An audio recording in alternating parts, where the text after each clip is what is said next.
there, this is Jenny from the Sewing Palace. Today's short video is teaching you how to make a cute little decorative pillow that's 12 inches by 16 inches. These pillows are perfect for travel or for the car or for seasons, for holidays.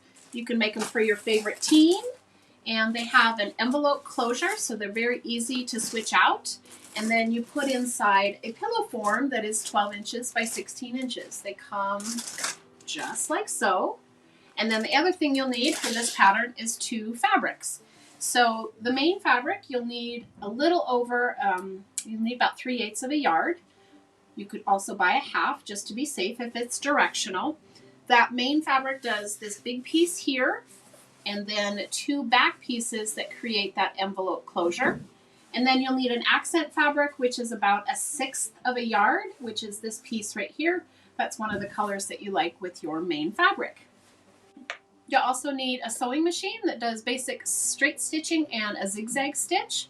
You can use a serger for the majority of the project as well. A serger has 3 to 4 spools of thread, and it cuts and finishes the edges at the same time. It's a great way to finish the inside of the pillow so that when you wash it, it won't fray.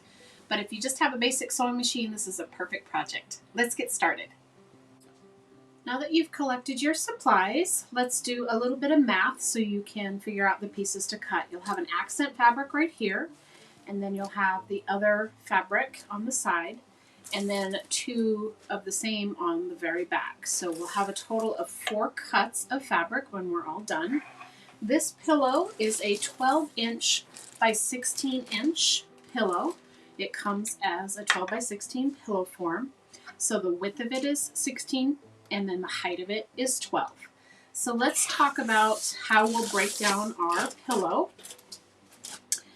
The pillow is a rectangle. It's great for lumbar, it's great for travel, and we're going to have an accent fabric. So the width, again, is 16 inches. The height is 12. So this cut here and this cut here we need to figure out.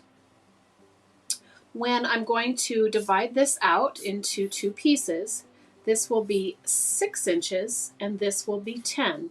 They will total to yield 16. The back of the pillow, half of the width of 16, is 8 inches. I'm going to do an envelope closure, so let me show you what that looks like. When you're looking at the back, the fabrics will overlap and you'll be able to tuck your form in underneath. So you need some extra fabric to create that envelope closure. Back to our pillow, being 16 inches wide, half of that is 8. So I add 2 inches for a total of 10. That means I need 2 pieces that are 10 inches by 12 inches because the height hasn't changed. It's still 12 inches. So let's review our pieces. We're going to need a 6-inch by 12-inch, a 10-inch by 12-inch, that's this piece, 6 by 12 is there, and for the back, we're going to need 2 pieces that are 10 inches by 12 inches. So you see what's kind of nice is you need a total of 3 pieces that are the same size, 10-inch by 12-inch, and 1 piece that's 6 by 12. I'm going to add seam allowance to all of these cuts. So in order to add seam allowance, I'm going to add a 1/2 inch because my seam allowance is going to be 1/4 inch.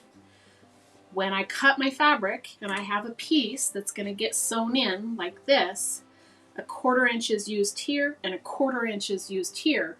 Therefore, you add a 1/2 inch. So let's go back. We're going to add a 1/2 inch. So we're going to go 6.5 by 12.5, one of those, and then 3 pieces, they're all the same size, that are 10.5 by 12.5. So all I've done is add the seam allowance. Let's get started. I have cut, this is a fabric that is directional, meaning there is a way that you want it to be facing upwards. There's a buffalo face here. You wouldn't want him necessarily facing on the side. So this will form my back. There are 2 pieces that are 10.5 by 12.5. So those 2 there. And then my front is going to be a 10.5 by 12.5. And then my accent is 6.5 by 12.5. We'll get started by sewing the front. So step 1, you will lay them right sides together. Make sure your direction is facing the way you want. And you'll flip this so that the right sides are touching, matching that 12.5-inch seam. You will either pin or clip along that edge so that those edges stay nice and firm together. So Wonder Clips work great for this. They are curved on one side and flat on the bottom, so this side is flat. That will go on the bed of your sewing machine. And then I will sew along this edge with a 1/4 inch seam allowance and a straight stitch. We're ready to sew our 1/4 inch seam allowance. Our Wonder Clips are holding our fabric together. And I'm going to use the edge of my presser foot as my guide for my 1/4 inch seam allowance. I'm going to sew about 5 to 6 stitches forward. And in order to secure my stitch, I will then hit the reverse button and sew right back over that line to secure those stitches. I'll then go forward again using my seam allowance and my 1/4 inch foot.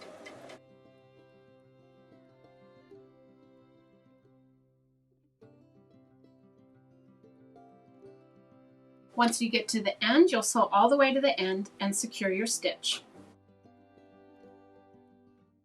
Next, you will press your seam in the direction that has the darkest fabric. This one, they're about the same value. So on this one, I'm going to press the seam not open, but in that direction towards that blue fabric in this example. I'll use an iron and press that flat and then top stitch it. Top stitching will be stitching that lays on top of the fabric that you'll be able to see. Once your seam is pressed flat, you will then top stitch along this edge, and that is the side that had the seam pressed towards it. This will flatten the seam and hold it nice and steady so it will prevent it from fraying.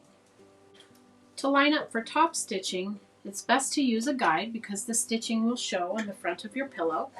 So I'm going to use the inside of the toe as my guide. And I'm just going to sew a straight stitch using the inside toe, so my eyes are looking right at the inside.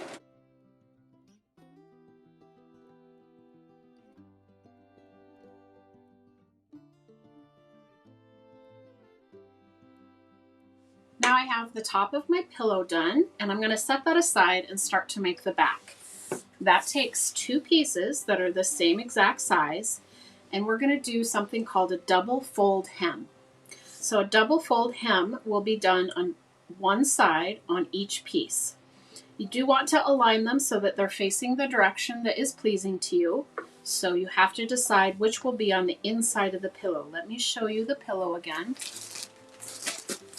So when it comes together, you'll have an envelope. The patterns won't exactly match, but if you want the direction to be facing the same, you need to decide which way you'll align the fabric. So I've decided this is the way I'm going to align the fabrics, and I'm going to do a double fold hem on the inside edge of this piece and this piece. Those are the ones that will eventually overlap. So step 1 on a double fold hem, I'm going to flip it over, and you're going to press a 1/4 inch using your iron to get it flat. You can also use a wooden iron or a flat surface to get a crease, and then a second hem. This is the double part of the hem. You're going to press that, and you're going to do a 1/4 inch double fold hem. After you've pressed it, you'll clip it.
Just to review, I have a double fold hem on the inside edge of this piece, and I will clip it, and I'm actually going to sew it from the other side. So I'm going to flip this over and clip it so the flat side of the clip is facing down, and I'm going to sew this down. So that is this side, and then there's a double fold hem on the opposite fabric right on this inside edge. So again, I'll flip this over and clip it, and then I will top stitch through all the layers. What's important when you're top stitching on a double fold hem, you want the stitching to line right up next to this inside fold so that it makes it lay flat. So your stitching should be right along this inside fold. Again, when you start, you want to secure your stitches by going forward 4 to 5, and then back 4 to 5, and then forward again.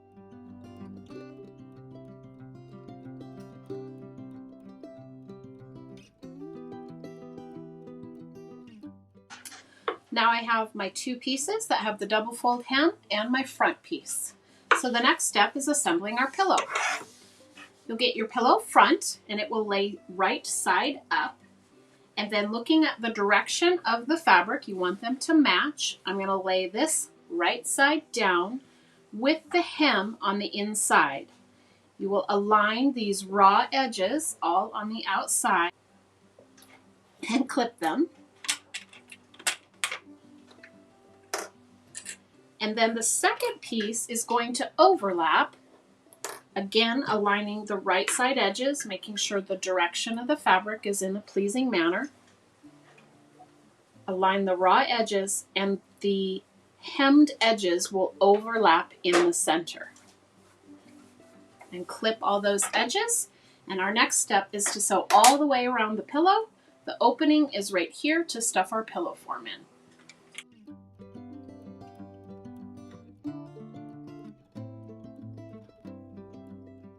When I start sewing, I'm going to start sewing along a long edge. Here's where they overlap. So I'm a couple inches up from where the overlap is. And I'm going to use a 1/4 inch seam allowance. That's the edge of my foot. Secure my stitches at the beginning. One thing that you can do where this envelope closure comes in, you can go across it and then secure that stitch, because that will get a little tug on it when you stuff the pillow form in. You'll stop a 1/4 inch from the end, and you will pivot. So you'll lift your presser foot and then pivot to start on the new side.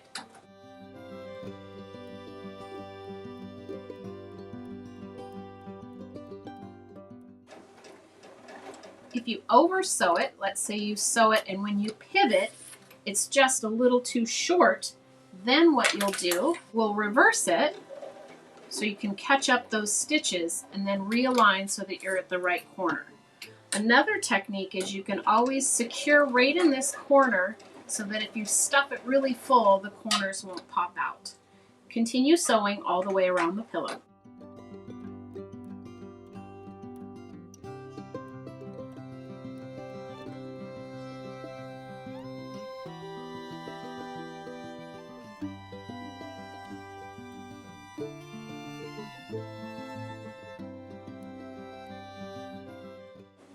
Once you get to the spot where you started, which is right here, it's a little hard to see with my matching thread, you're going to go to the spot that you started, overlap, and then secure your stitch again. Cut your threads, and we're on to the next step. We're almost ready to turn the pillow right side out. This edge here is a raw edge and can fray if you don't do a securing stitch. So that can be a zigzag stitch. So I'm going to switch presser feet, and then I'm going to use a presser foot that will allow me to do a zigzag stitch. This is my basic traditional presser foot. I'm also going to select a zigzag stitch on my sewing machine. And the zigzag stitch should live right along the edge. Basically, the outside swing of the stitch will just fall off. This will make it so that the fabric will not fray.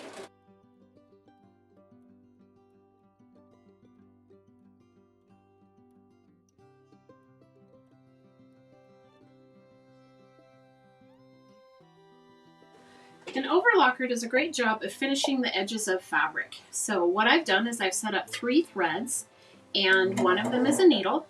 It's going to take the other 2 threads and wrap them around the edge. I've chosen a dark thread color so you can see it. The other cool thing about a serger is you can sew on air, and this is that beautiful stitch that you get when you use an overlocker, and that will finish the edge of my pillow perfectly. Now that I have my pillow all finished, I will turn it right side out. Using the envelope closure, you can snip off those little threads if you used an overlocker to keep it tidy. And I will turn all the corners first.